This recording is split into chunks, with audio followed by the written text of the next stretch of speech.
Oi pessoal, Gustavo Chaves aqui e dando sequência aí às nossas postagens aqui no perfil do Instagram do Endoscience. O tema que a gente trouxe para discutir hoje é a medicação intracanal. E esse tema é bastante perguntado, né? A gente recebe várias dúvidas clínicas realmente sobre medicação intracanal, não só no inbox aqui no nosso perfil do Instagram. Foi um tema bastante votado também na enquete que a gente colocou nos stories, mas a gente sempre recebe várias dúvidas nos cursos de aperfeiçoamento e de especialização a respeito da medicação intracanal. Inclusive, a gente tem um vídeo no canal do YouTube que descreve o mecanismo de ação do hidroxicálcio. Nós vamos deixar o link aqui na legenda para que vocês possam acessar. E já falando sobre ele, né, o hidroxicálcio é a medicação a nível mundial mais utilizada na endodontia. E o hidroxicálcio ele é um pó branco, sem cheiro, pouco solúvel em água, né, é uma base e, portanto, sendo como toda base, né, em solução aquosa, ele se dissocia, então ele dá origem aí aos íons cálcio e hidroxila. E a propriedade físico-química importante do hidroxicálcio, que a gente descreve lá naquele vídeo, né, que foi baseado, na verdade, no trabalho do professor Carlos Estrela e colaboradores, em que eles descreveram o mecanismo de ação do hidroxicálcio sobre bactéria e sobre os tecidos. Esse trabalho foi publicado no Brazilian Dental Journal há mais de 20 anos. E essa propriedade importante do hidroxicálcio é o seu alto pH. Então o hidroxicálcio tem um pH de 12,6. E só relembrando, o pH é uma escala, né, que vai de 0 a 14, que vai determinar o quão ácido ou quão básico é uma substância. E por ter um pH acima de 12, o hidroxicálcio ele é classificado como uma base forte.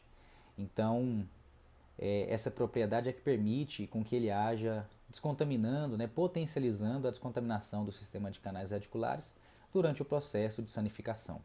E o hidroxicálcio tem sido associado com vários veículos, né, para permitir a sua inserção no interior do canal radicular. A gente classifica esses veículos como aquosos, viscosos ou oleosos.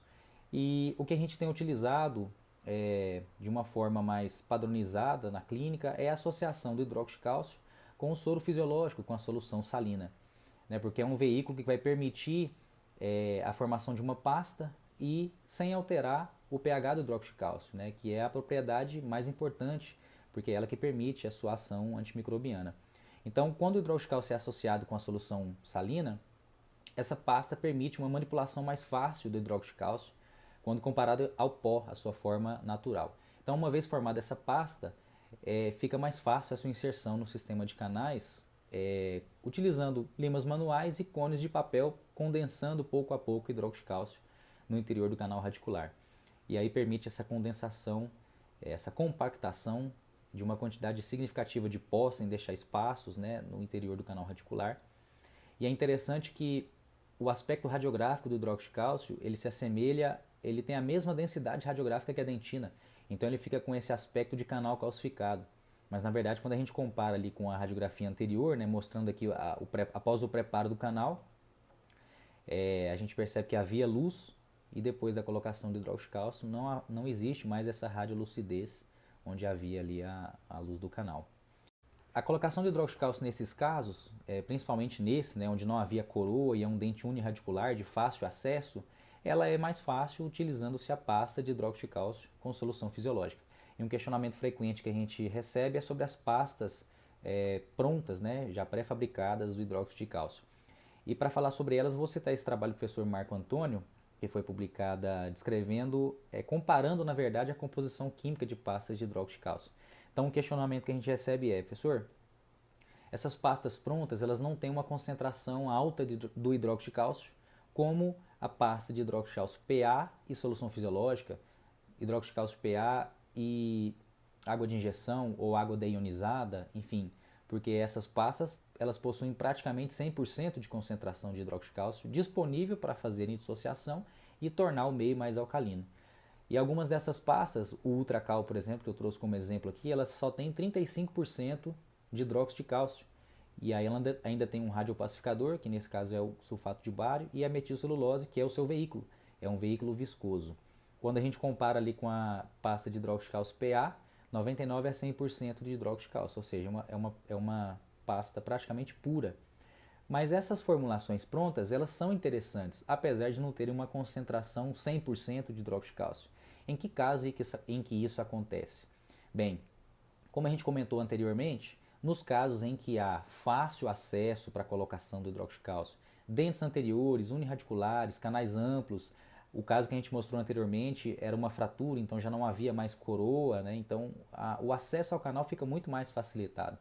Essas pastas são interessantes justamente pela facilidade de inserção no interior do canal radicular. Nesse caso, por exemplo, um terceiro molar, né? Então um dente muito posterior, um terceiro molar inferior, em que o paciente às vezes não tem tanta abertura ou pelo tempo clínico o paciente já não consegue manter tão aberto, a gente não tem um acesso tão livre ao canal.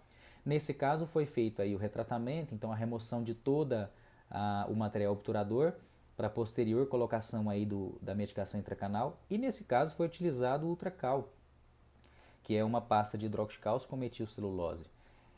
Posteriormente foi feita ali a obturação após o prazo, né, de no mínimo 14 dias para que o hidroxicálcio tenha a sua ação efetiva. Com acompanhamento a gente percebeu o reparo, então um caso de sucesso. Por que nesse caso foi utilizada o Ultracal, né, uma pasta já pré-fabricada? Justamente pela facilidade de inserção. Então a gente entende que é melhor que eu coloque uma pasta pré-fabricada bem colocada no interior do canal, sem espaço, sem bolhas, do que a tentativa fracassada de colocar o hidroxicálcio PA e soro, uma pasta de hidroxicálcio e soro, mal colocada. Aí nesses casos eu não vou ter ação efetiva como eu teria com uma pasta pré-fabricada, por exemplo. Então nesse vídeo a gente percebe aqui que é muito fácil a inserção do hidroxicálcio com o Ultracal. A gente insere, né, a cânula no comprimento de trabalho e injeta saindo do canal radicular. Nesse caso do vídeo especificamente, é curioso que os canais mesiais se encontravam. Então a gente insere a pasta em um canal e ela é aparente no outro canal mesial. Bem, espero que vocês tenham gostado. Esse é um tema muito interessante e a gente tem outros materiais, não só relacionados a ele, mas a temas semelhantes, no nosso canal no YouTube e aqui no perfil do Instagram. E a gente espera que vocês façam bom proveito desse material. Até a próxima!